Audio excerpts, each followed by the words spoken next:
നമസ്കാരം. വളരെ വ്യത്യസ്തമായ മറ്റൊരു വിഷയത്തിലേക്ക് ഊഷ്മളമായ സ്വാഗതം. ഞാൻ അശോക് നാരായൺ. ഇന്ന് നമ്മൾ മനസ്സിലാക്കാൻ പോകുന്നത് ഒരു വ്യക്തിയെ സംബന്ധിച്ചിടത്തോളം വളരെ പ്രധാനപ്പെട്ട 4 കാര്യങ്ങൾ. അതായത് ഒരു ശരാശരി വ്യക്തിക്ക് സാധാരണ ഉണ്ടാകാൻ സാധ്യതയുള്ളത്, എന്നാൽ നിർബന്ധമായിട്ടും ഒഴിവാക്കിയിരിക്കേണ്ട, മാറ്റി നിർത്തേണ്ടതുമായിട്ടുള്ള 4 കാര്യങ്ങളാണ്. അത് നമുക്ക് വളരെ മനോഹരമായിട്ടുള്ള ഒരു കഥയിലൂടെ മനസ്സിലാക്കാം. അപ്പോൾ നമുക്ക് വീഡിയോ ഒന്ന് ലൈക്ക് ചെയ്തുകൊണ്ട് തുടർന്ന് കാണാം. ഒരിക്കൽ എല്ലാ സൗഭാഗ്യങ്ങളുമുള്ള ഒരു രാജകുമാരൻ ഒരു സന്യാസിയെ തേടി പോവുകയാണ്. എന്നിട്ട് സന്യാസിയോട് പറയുകയാണ്, എനിക്ക് ഒരു മനസ്സമാധാനവുമില്ല. എന്തൊക്കെ ചെയ്തിട്ടും, എന്തെല്ലാം സൗഭാഗ്യങ്ങളുണ്ടായിട്ടും, എത്രയൊക്കെ സമ്പത്തുണ്ടായിരുന്നിട്ടും എനിക്ക് ഒരു മനസ്സമാധാനവുമില്ല. എന്താണ് ചെയ്യേണ്ടത് എന്ന്. സന്യാസി രാജകുമാരനോട് പറയുകയാണ്, ഞാനൊരു 4 ചോദ്യങ്ങൾ ചോദിക്കാം, അല്ലെങ്കിൽ ഒരു 4 കാര്യങ്ങൾ പറയാം. ഇവയെ കൃത്യമായിട്ട് ശ്രദ്ധിച്ചോളൂ എന്ന് പറയുകയാണ്.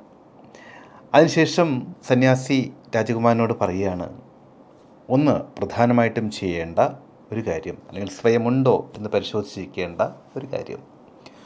ഒരു കാരണവശാലും മറ്റുള്ളവരുടെ മനസ്സ് വായിക്കാൻ ശ്രമിക്കരുത്. അതായത് മറ്റുള്ളവർ എന്നെക്കുറിച്ച് എന്ത് ധരിക്കും എന്ന് ചിന്തിക്കാൻ ശ്രമിക്കരുത്. ഞാൻ ഇങ്ങനെ ചെയ്താൽ എന്തായിരിക്കും അവർ വിചാരിക്കുക, ഞാൻ ഇങ്ങനെ പറഞ്ഞാൽ അവരെന്ത് വിചാരിക്കും, അല്ലെങ്കിൽ ഞാനൊരു പുതിയ വാഹനം വാങ്ങിയാൽ അവരെന്ത് വിചാരിക്കും, പുതിയൊരു വീട് വെച്ചാൽ അവരെന്ത് വിചാരിക്കും, അല്ലെങ്കിൽ ഞാൻ എന്നും എൻ്റെ കാറിൽ തന്നെ ഓഫീസിലേക്ക് പോയാൽ അവരെന്ത് വിചാരിക്കും. മനസ്സിലാവുന്നുണ്ടോ? ഇതെല്ലാം സാധാരണ ഒരു ശരാശരി വ്യക്തിയുടെ മനസ്സിലൂടെ കടന്നു പോകുന്ന കാര്യങ്ങളാണ്. അപ്പോൾ 2 കാര്യങ്ങളുണ്ട്. ഒന്ന്, മറ്റുള്ളവരെ സംബന്ധിച്ചിടത്തോളം അവർക്ക് നമ്മളെക്കുറിച്ച് ചിന്തിച്ചിരിക്കുക എന്നുള്ളതല്ല അവരുടെ പണി. ഒരുപക്ഷെ അവരിതൊന്നും ശ്രദ്ധിക്കുന്ന പോലും ഉണ്ടാവില്ല. 1. 2, ഇനി ഒരുപക്ഷെ ആരെങ്കിലും ശ്രദ്ധിക്കുന്നുണ്ടെന്ന് തന്നെ ഇരിക്കട്ടെ, നമുക്കെന്താണ്, അത് നമ്മളെ ബാധിക്കുന്ന കാര്യമല്ല. സാധാരണ പറയാറില്ലേ, അമ്മയെ തല്ലിയാലും 2 പക്ഷമെന്ന്. അപ്പോൾ അതുകൊണ്ട് മറ്റുള്ളവർ നമ്മളെ എന്ത് ധരിക്കുമെന്ന് കരുതി വറിയിടാവേണ്ട ഒരു കാര്യമില്ല. അത് പൂർണ്ണമായിട്ടും വിട്ടുകൊടുത്തേക്ക്, അവരെന്തെങ്കിലും ധരിച്ചോട്ടെ. പക്ഷേ നമ്മളെക്കുറിച്ച് നല്ലത് മാത്രം ധരിക്കുക, ഏറ്റവും നല്ലത് മാത്രം ധരിക്കുക. ഇത് പ്രധാനപ്പെട്ട ഒരു കാര്യം. അപ്പോൾ നിങ്ങളുടെ കാര്യം എങ്ങനെയാണ്? നിങ്ങളിത് ചിന്തിക്കാറുണ്ടോ? അല്ലെങ്കിൽ ഇങ്ങനെ കരുതിയിട്ട് എന്തെങ്കിലും കാര്യങ്ങളിൽ നിന്ന്, നിങ്ങളുടെ വളർച്ചയ്ക്ക് സഹായകരമായേക്കാവുന്ന ഏതെങ്കിലും കാര്യങ്ങളിൽ നിന്ന് മാറി നിൽക്കാറുണ്ടോ? അവരെന്ത് വിചാരിക്കും, ഇവരെന്ത് വിചാരിക്കും, അത് കുഴപ്പമായില്ലേ എന്ന് കരുതി മാറി നിൽക്കാറുണ്ടോ? ഉണ്ടെങ്കിൽ ഒന്ന് കമൻറ്റ് ചെയ്യൂ. അല്ലെങ്കിൽ അങ്ങനെ പെരുമാറുന്ന ഏതെങ്കിലും നിങ്ങളുടെ ഒരു സുഹൃത്തുണ്ടെങ്കിൽ അതൊന്ന് കമൻറ്റ് ചെയ്തേക്കൂ. ഇനി സന്യാസി രാജകുമാരനോട് 2ാമത്തെ കാര്യം പറഞ്ഞു കൊടുക്കുകയാണ്. ഒരു കാരണവശാലും പരാജയത്തെക്കുറിച്ചോർത്ത് വിഷമിക്കരുത്, അല്ലെങ്കിൽ പരാജയത്തെക്കുറിച്ചോർത്ത് ആശങ്കപ്പെടരുത് എന്നുള്ളത്. നോക്കൂ, പ്രധാനമായിട്ടും നമ്മൾ എന്തുകൊണ്ടാണ് ഒരു പുതിയ കാര്യം, പുതിയൊരു സംരംഭം, അതെന്തുമായിക്കോട്ടെ, നമ്മളത് ചെയ്യാതിരിക്കുന്നത് അല്ലെങ്കിൽ മാറ്റി വയ്ക്കുന്നത് എന്തുകൊണ്ടാണ്? അത് പരാജയപ്പെട്ടു പോകുമോ എന്നുള്ള ഭയം കൊണ്ടല്ലേ? ഇത് നിർബന്ധമായിട്ടും ഈ ചിന്ത ഒഴിവാക്കണം. കാരണം 2 കാര്യങ്ങളുണ്ട്. നിങ്ങൾ ഇതിനു മുൻപ് എത്രയോ കാര്യങ്ങൾ ചെയ്തിട്ടില്ലേ? അതിൽ എത്ര ശതമാനം പരാജയപ്പെട്ടിട്ടുണ്ട്? ചിലപ്പോൾ വളരെ കുറച്ച് പരാജയപ്പെട്ടു പോയിട്ടുണ്ടാകാം. എന്നാൽ അവിടെ മറ്റൊരു കാര്യം കൂടിയുണ്ട്. ആ പരാജയങ്ങളിൽ നിന്ന് വളരെ ഗംഭീരമായിട്ടുള്ള പാഠങ്ങൾ പഠിച്ചില്ലേ?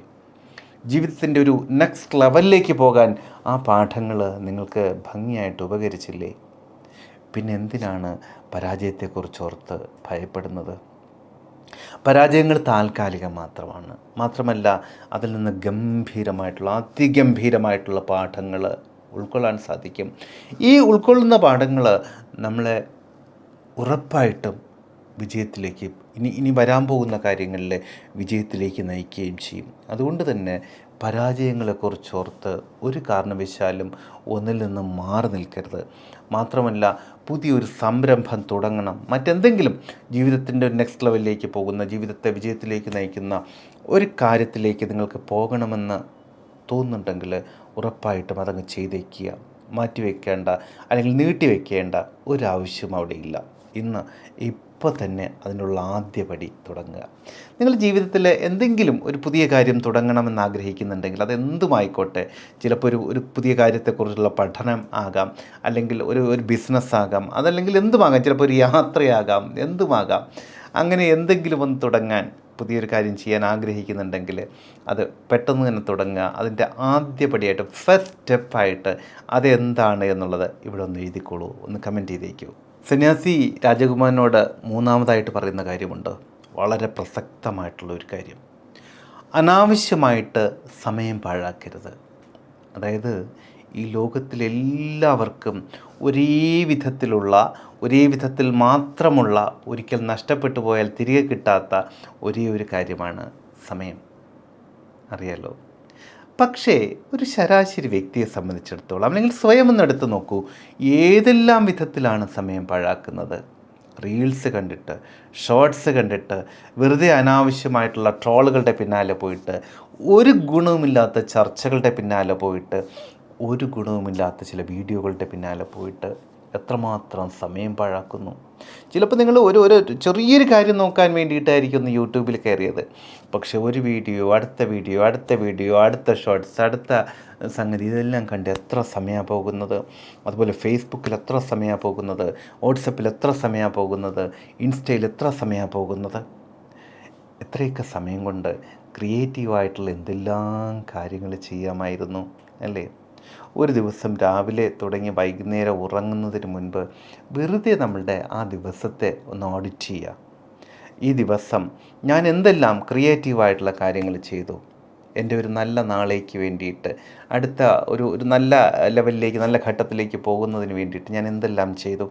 അതുപോലെ എത്ര സമയം ഞാൻ പാഴാക്കി. എന്ന് പറയുമ്പോൾ മറ്റൊരു കാര്യം കൂടിയുണ്ട്, അനാവശ്യമായിട്ടുള്ള സംഭാഷണങ്ങൾ. അത് ഫോൺ ടോക്സ് ആകാം, ചാറ്റിംഗ് ആകാം, അങ്ങനെ എന്തുമാകാം. അല്ലെങ്കിൽ നേരിട്ടുള്ള വിസിറ്റേഴ്സ് ആകാം. വിസിറ്റേഴ്സ് മീൻസ് ചിലപ്പോൾ നമ്മുടെ ഫ്രണ്ട്സിനോടോ റിലേറ്റീവ്സിനോടോ സംസാരിക്കരുതെന്നുള്ളതല്ല പറയുന്നത്. പക്ഷേ എല്ലാത്തിനും പരിധികൾ വയ്ക്കുക.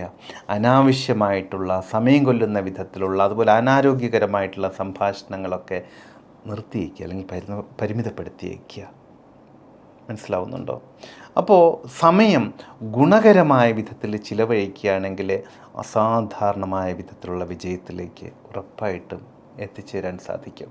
ഇനി പ്രസക്തമായിട്ടുള്ള നാലാമത്തെ കാര്യം, അതിലേക്ക് കടക്കുന്നതിന് മുൻപ് ഈ വീഡിയോ ലൈക്ക് ചെയ്തിട്ടില്ലെങ്കിൽ ഒന്ന് ലൈക്ക് ചെയ്തേക്കുക. അതുപോലെ ഉപകാരപ്രദമായിട്ടുള്ള വിഷയങ്ങൾ നിരന്തരം ലഭിക്കുന്നതിന് വേണ്ടിയിട്ട് ചാനൽ ഒന്ന് സബ്സ്ക്രൈബ് ചെയ്യൂ. നോട്ടിഫിക്കേഷൻസ് കൃത്യമായി ലഭിക്കാൻ ബെല്ലൈക്കൺ കൂടി ഒന്ന് പുഷ് ചെയ്തേക്കണേ. ഇനി നമുക്ക് നാലാമത്തെ കാര്യത്തിലേക്ക് പോകാം. നാലാമത്തെ കാര്യം എന്ന് പറയുന്നത്, ഒരു കാരണവശാലും മറ്റാരുമായിട്ടും നമ്മളെ താരതമ്യം ചെയ്യരുത്. പലരും ചെയ്യുന്ന ഒരു വിഡ്ഢിത്തമാണത്. അപ്പുറത്തെ മറ്റേ ആൾക്ക് അത്രയൊക്കെ കഴിവുകളുണ്ട്, അയാൾക്ക് അത്രമാത്രം വിദ്യാഭ്യാസമുണ്ട്, വിവരമുണ്ട്, പദവിയുണ്ട്, എന്നെ എന്തിനു കൊള്ളാം. നോക്കൂ, ഈ ലോകത്തിൽ നിങ്ങളെപ്പോലെ നിങ്ങളേ ഉള്ളൂ. നിങ്ങൾക്ക് അസാധാരണമായിട്ടുള്ള കഴിവുകളും സവിശേഷതകളും ഗുണഗണങ്ങളും ഒക്കെയുണ്ട്. അതെന്തെല്ലാമാണ് എന്ന് കണ്ടെത്താൻ ശ്രമിക്കുക. ഒരുപക്ഷെ ഈ പറയുന്ന നിങ്ങൾ കരുതുന്ന പ്രഗത്ഭനായിട്ടുള്ള വ്യക്തി, അദ്ദേഹത്തിന് ചിന്തിക്കാൻ പറ്റാത്ത പല കാര്യങ്ങളും നിങ്ങൾക്ക് ചിന്തിക്കാൻ പറ്റും, നിങ്ങൾക്ക് ചെയ്യാൻ സാധിക്കും. ചിലപ്പോൾ അത് ശാരീരികമായിട്ടായിരിക്കാം, അല്ലെങ്കിൽ മാനസികമായിട്ടായിരിക്കാം, അല്ലെങ്കിൽ വേറെ ഏതെങ്കിലും വിധത്തിൽ നിങ്ങൾക്ക് ചെയ്യാൻ സാധിക്കും. അപ്പോൾ ഒരു കാരണവശാലും മറ്റേതെങ്കിലും ഒരു വ്യക്തിയുമായിട്ട് താരതമ്യം ചെയ്ത് നമ്മളെ വില കുറച്ച് കാണരുത്. നമ്മുടെ ആത്മവിശ്വാസത്തെ കെടുത്തിക്കളയരുത്. സ്വാഭാവികമായിട്ടും പരിമിതികൾ ധാരാളമുണ്ടാകാം, പക്ഷെ അതുപോലെ തന്നെ സാധ്യതകളുമുണ്ട്. ചിലപ്പോൾ നിങ്ങൾക്ക് നന്നായിട്ട് ഡ്രൈവ് ചെയ്യാൻ പറ്റും, അതൊരു ചെറിയ കാര്യമല്ല. മനസ്സിലാവുന്നുണ്ടോ? ചിലപ്പോൾ നന്നായിട്ട് പാട്ട് പാടാൻ പറ്റും, അല്ലെങ്കിൽ കായിക ശേഷി നിങ്ങൾക്കുണ്ടാകും. അതല്ലെങ്കിൽ അതുപോലെ എന്തെങ്കിലുമൊക്കെ ഗുണഗണങ്ങൾ തീർച്ചയായിട്ടും നിങ്ങൾക്കുണ്ടാവും. നിങ്ങൾക്ക് സ്വയം ഉണ്ടെന്ന് തോന്നുന്ന ഒരു 5 ഗുണങ്ങൾ തീർച്ചയായിട്ടും ഉണ്ടാകും. അത് 5 ഗുണങ്ങൾ കണ്ടെത്തിയിട്ട് ചുവട്ടിലൊന്ന് കമൻറ്റ് ചെയ്യൂ. ഇത് സ്വയം ഒരു ബോധ്യപ്പെടുത്തലിന് കൂടിയാണ്. നിങ്ങൾക്ക് സ്വയം മനസ്സിലാക്കാൻ സാധിക്കും. എപ്പോഴായിരിക്കും ചിലപ്പോൾ ആലോചിക്കുന്നത്, എനിക്ക് ഡ്രൈവിംഗ് അറിയാമല്ലേ, എനിക്ക് നന്നായിട്ട് കുക്ക് ചെയ്യാൻ അറിയാമല്ലേ, അല്ലെങ്കിൽ എനിക്ക് നല്ല കായിക ശേഷിയുണ്ടല്ലേ, ഇങ്ങനെയുള്ള ധാരാളം കഴിവുകൾ നിങ്ങൾക്കുണ്ട്. തിരിച്ചറിയാതെ പോകരുത് നമ്മുടെ കഴിവുകളെ, നമ്മുടെ അനുഗ്രഹങ്ങളെ. അപ്പോൾ ഞാൻ പറഞ്ഞു വരുന്നത്, ഇതിലെ ഈ 4 കാര്യങ്ങളിൽ ഏതെങ്കിലുമൊക്കെ നിങ്ങൾ പിന്തുടരുന്നുണ്ടെങ്കിൽ നിർബന്ധമായിട്ടും ഇപ്പോൾ തന്നെ അത് നിർത്തിവയ്ക്കുക. അതിനുശേഷം നിങ്ങളുടെ കഴിവുകളിൽ വിശ്വസിച്ചുകൊണ്ട്, നിങ്ങളുടെ സമയത്തെ കൃത്യമായിട്ട് ഉപയോഗപ്പെടുത്തിക്കൊണ്ട് വളരെ ഭംഗിയായിട്ട് മുന്നോട്ട് പോകുക. ആരും എന്തും വിചാരിച്ചോട്ടെ, നോ പ്രോബ്ലം. മനസ്സിലാവുന്നുണ്ട്? അപ്പോൾ മറ്റൊരു പുതിയ വിഷയത്തിലൂടെ വീണ്ടും കണ്ടുമുട്ടാമെന്ന ശുഭപ്രതീക്ഷയോടുകൂടി തൽക്കാലം ഇവിടെ പറഞ്ഞു പിരിയുന്നു. സ്നേഹപൂർവ്വം അശോക് നാരായൺ. Thank you.